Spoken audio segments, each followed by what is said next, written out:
What is Zambia Unity Day? Unity Day dates back to the early days of the Republic of Zambia. The first president of Zambia, Dr. Kenneth Kaunda, realized the importance of galvanizing the nation together.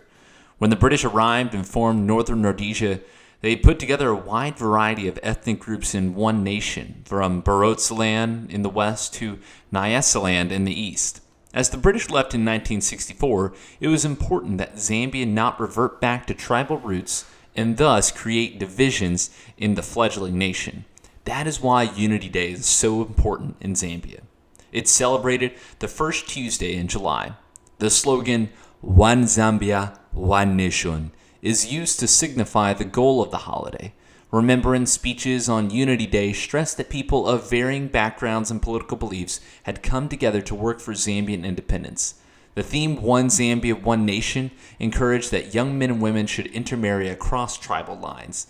This generation of Zambians are well assimilated, and while they know the tribe of their parents, they consider themselves Zambian first and their tribe secondarily.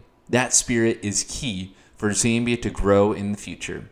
Happy Unity Day, Zambia, and thank you for tuning in to another episode. If you have ideas for future content, email speaknyanja@gmail.com. Your subscription really helps. Zikomo kwambiri, Dizaunana,